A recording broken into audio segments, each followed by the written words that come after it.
Muy buenas tardes. Vamos a compartir la sesión de hoy día, que no pudo tampoco ser grabada.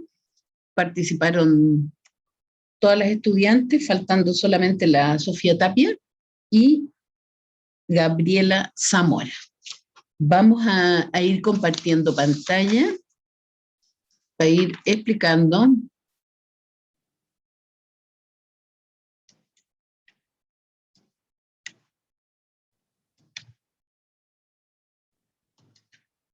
Ahí estamos.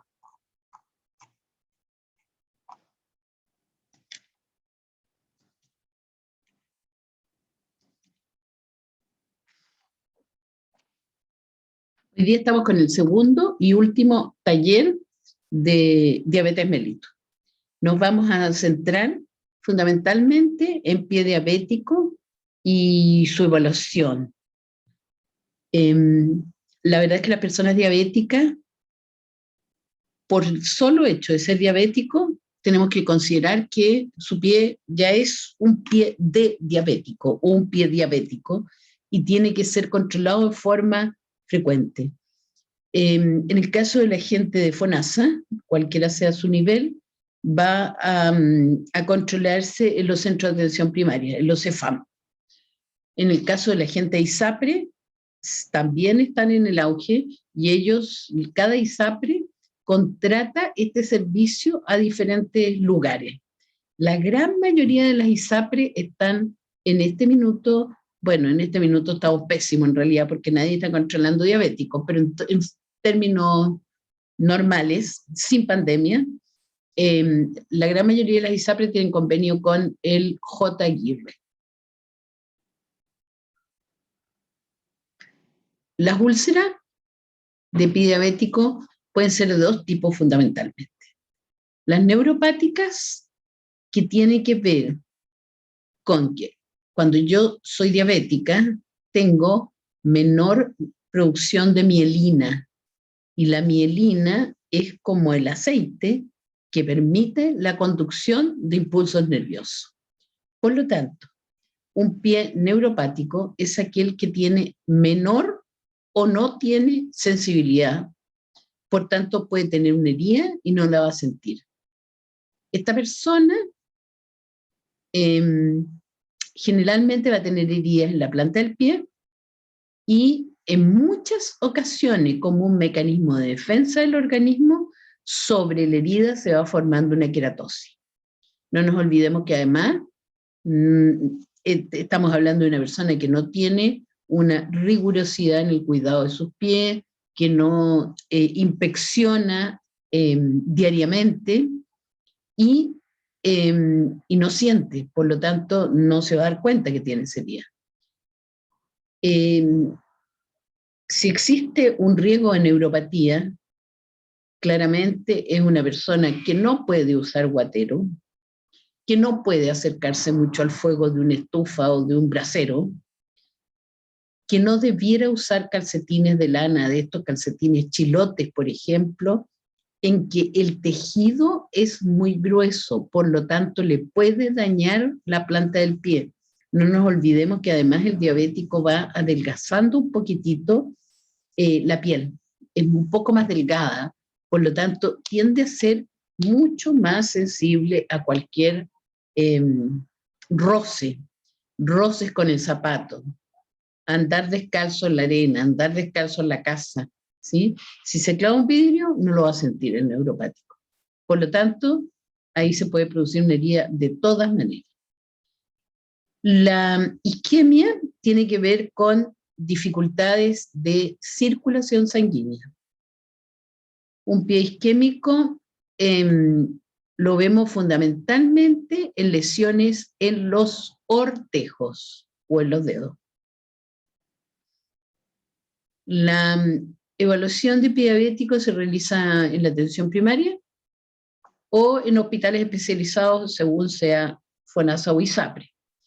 En todos los CEFAM hay una enfermera de pie diabético. De acuerdo a los puntajes obtenidos en esta prueba, se clasifican los pie diabéticos en 3 categorías. Perdón, 4 aparecen aquí. pero ya la última es una lesión ulcerada, por lo tanto se deriva de inmediato. La primera es un pie diabético que no tiene alteraciones, ¿sí? Y esto se controla una vez al año. La segunda tiene que ver con alteraciones sensitivas al test que vamos a ver de inmediato, que es el test de monofilamento. O sea, aquí hay un problema inicial neuropático. Esa gente se controla cada 6 meses.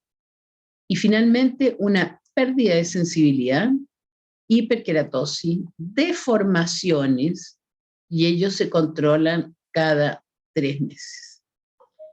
¿Qué significa las deformidades u otros, como vamos a ver el pulsopedio, etcétera? Implican que hay un problema de circulatorio, ¿ya? La lesión ulcerada se realiza inmediatamente, se deriva al tratamiento ambulatorio. Aquí está la valoración del pie diabético que hace la enfermera y que en muchas ocasiones le pide al podólogo que le ayude en hacer esta evaluación. La exploración neurológica tiene que ver con estos 3 instrumentitos que se usan. La verdad es que la barra térmica no siempre se utiliza en atención primaria, no siempre cuentan con eso, ¿ya? Pero sí se usa el diapasón y el monofilamento. El diapasón, la verdad es que viene con todas las instrucciones de en qué lugares funciona como un diapasón de música. Uno presiona, golpea con el diapasón y empiezan a moverse, y dependiendo de la cifra hasta la que llegue, tiene un cierto puntaje el diapasón. Está lleno de numeritos esa parte de arriba, ¿ya? Por lo tanto, eso nos va a indicar, están todas las instrucciones en el diapasón de que ese pie tiene o no tiene sensibilidad. La barra térmica, ahí tiene un pitutito, si ustedes se fijan, que nos va a dar frío o calor. Y por lo tanto se pone en el pie y hay que preguntarle a la persona si está sintiendo frío o calor, ¿ya? Una persona neuropática probablemente no va a sentir nada, ni frío ni calor. Y finalmente, aquí están los puntos donde se coloca el monofilamento. Fíjense ustedes que, como yo le explicaba en la clase, como un lápiz que tiene un fierrito chiquitito, aquí como un alambrito, ¿ya?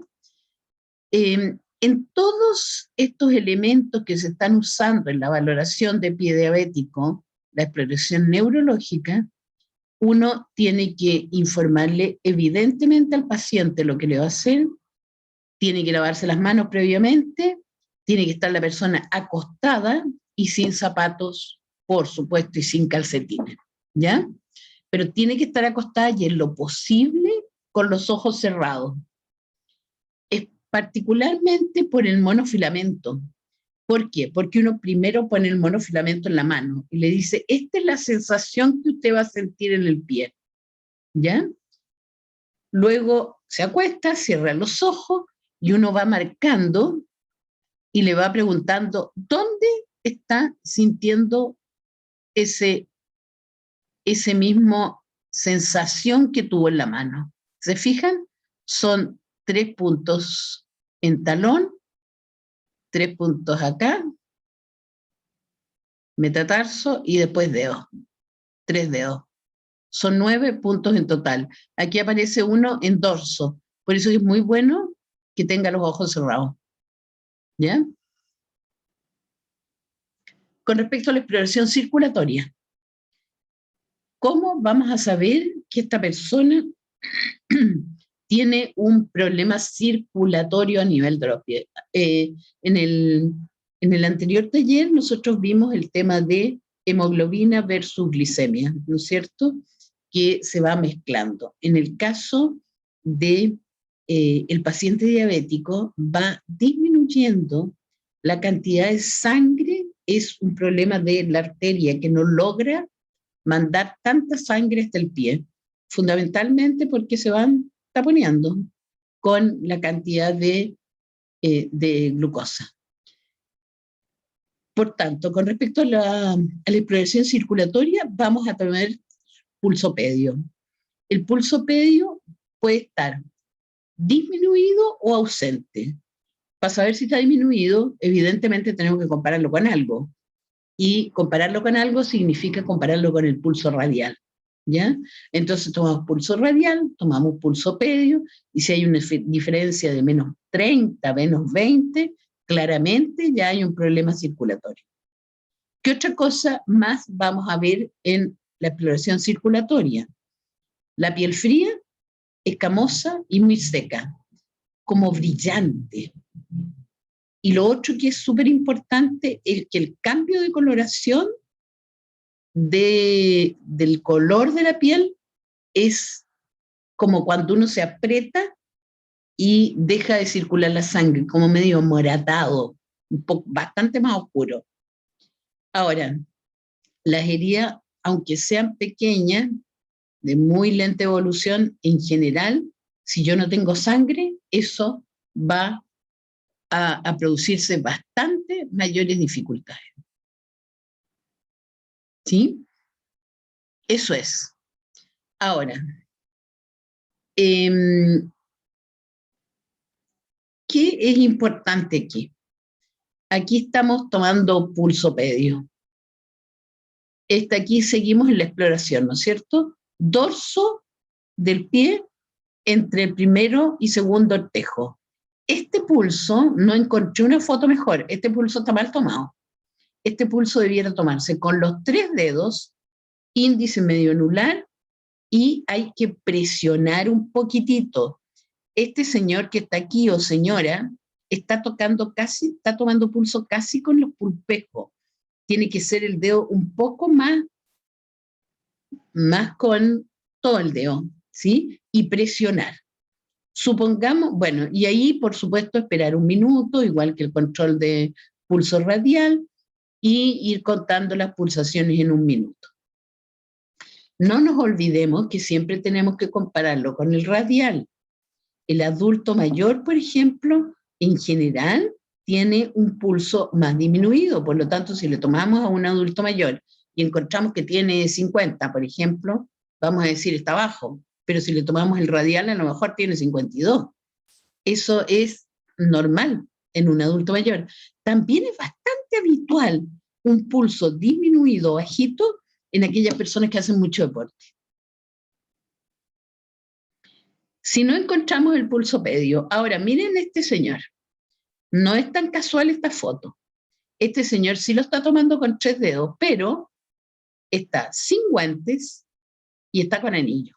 Esto no se debe hacer jamás. ¿Sí? Entonces, ahí tenemos en la tibia, sabemos que el hueso que va por dentro de la pierna, ¿no es cierto? Bajo, ahí está inmediatamente por debajo de donde termina el hueso. Ahí pueden ubicarlo. Es importante que para tomar pulso pedio siempre la persona tiene que estar acostada. Eso sí que está bien hecho en las fotos. ¿Se fijan? En ambas la persona está acostada. Si ustedes se lo toman parado no lo van a lograr sentir. Ahora, si no logro encontrar pulso pedio ni pulso tibial posterior, lo que tendría que es seguir hacia arriba, tomar aquí, en el hueco popliteo. Cualquiera de estos 3 nos permite tener una percepción de cómo está el pulso. Dijimos en la clase que el pulso normal es de 60 a 100, por lo tanto, menos de 50 ya uno debiera empezar a preocuparse. Y por lo tanto, consignarlo. ¿Cuál es la técnica? Lavado a mano, uso de guantes de procedimiento, siempre hay que tomarlo con guantes. La persona tiene que estar acostada, o sentada en el sillón podológico. Controlar siempre en un minuto, no en 15 segundos y multiplicarlo por 4, eso no se hace jamás. Controlar con el dedo índice, pulgar y medio, y presionar. El pedio se toma en el dorso del pie, entre el primer y segundo ortejo, el tibial detrás del epífisis de la tibia, y el popliteo se toma en el hueco popliteo.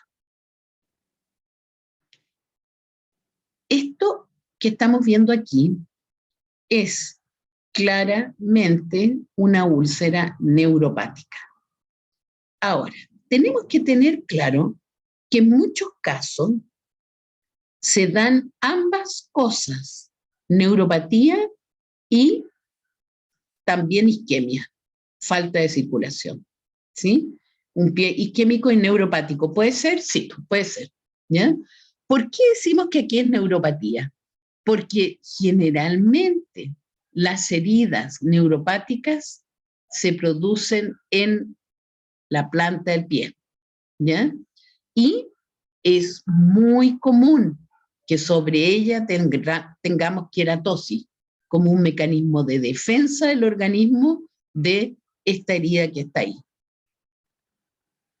Aquí tenemos una herida que es típicamente isquémica. ¿Se fijan? Esta se produce en dedo, es la parte más distal.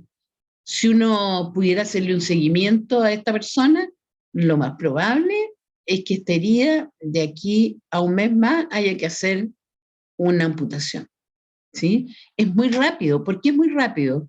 La infección y la necrosis del tejido, porque no tenemos sangre circulando o muy poca sangre circulando, ¿ya? Aquí también tenemos una herida que podría considerarse isquémica fundamentalmente porque está en dedos. Sin embargo, perfectamente puede ser neuropática. Esta es más confusa. ¿Se fijan? ¿Por qué? Porque miren la queratosis que tiene alrededor, está en planta, miren esto, ¿se fijan? Es un pie muy poco cuidado este. Aquí tenemos un pie isquémico de una persona diabética que seguramente si le tomáramos el pulso lo vamos a encontrar un pulso de 20, pero miren el color de la piel. ¿Qué es lo que pasa en la isquemia? La isquemia produce una piel muy fría, una piel de un color distinto y también se producen deformaciones, ¿ya? En ambos se pueden producir deformaciones. El pie de Charcot, por ejemplo, es típico de diabético. Aquí tenemos una neuropatía, ¿sí? Bien, eso con respecto a diferenciar. Ahora, curaciones, ustedes lo van a ver en una sesión posterior. Por lo tanto, aquí lo único que yo les quería comentar es que hay apósito activo y pasivo. Y que un apósito pasivo, ustedes lo van a conocer en una clase posterior, nunca se puede remover, nunca, porque eso tiene que tener una cierta cantidad de días. ¿Qué curación hace el podólogo? El podólogo hace curaciones básicas, ¿ya? Para eso tenemos que tener instrumental, como la pinza, la tijera, copela o bandeja, ¿sí? De tal manera de poder echar ahí el líquido con el que vamos a hacer la curación. No se están usando antisépticos, en curaciones ninguna. ¿Qué se usa para hacer la curación? Solo suero fisiológico. Como material ideal, poder tener una jeringa por si acaso. ¿Cuándo se usa la jeringa? Cuando hay mucho residuo, cuando hay tierra en la herida, cuando hay costras, por ejemplo, entonces uno lava, digamos, con la jeringa y eso permite mayor limpieza de la herida. Gasas, vendas, tela adhesiva, guantes, etc. ¿Cuál es el procedimiento? El procedimiento cuando ustedes van a hacer una curación básica es que, bueno, primero que nada tienen que lavarse las manos, preparar el material, explicarle a la persona lo que van a hacer y luego retiran el vendaje exterior.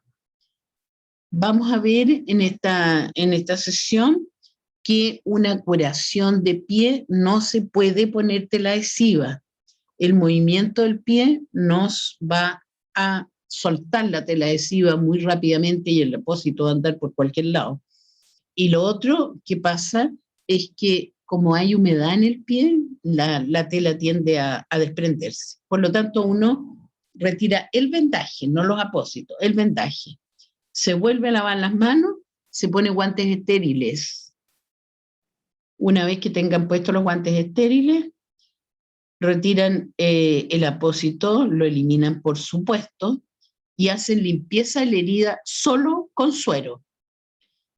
Yo les explicaba que si la herida está muy sucia, lo que corresponde sería poner una bandeja bajo el pie. ¿Sí? Aquí tengo mi bandeja bajo el pie y lo que vamos a hacer es que vamos a, con jeringa, si la jeringa está con o sin aguja, ¿de qué depende? La cantidad de exudado, nada más. ¿Sí? Si tiene mucha tierra, si tiene mucho exudado, es preferible con la aguja, que nunca va a tocar la herida, se pone a unos 5 centímetros aproximadamente, pero la presión que yo ejerzo es mayor y por tanto va a eliminar. ¿Dónde está eliminando? Está eliminando en esta parte, ¿sí? En esta parte, y en este caso es mi cuaderno, pero lo va a eliminar en la bandeja que tengo abajo, ¿ya? Una vez que yo retiro todos los exudados o el tejido suelto con la presión que me da la jeringa, sino pura y simplemente con suero y gasa. Nunca, nunca usen algodón, ¿ya? Una vez que terminamos de retirar los cuerpos extraños de la herida, nosotros tendríamos que poner un apósito primario, que en este caso ustedes van a usar fundamentalmente gasa estéril.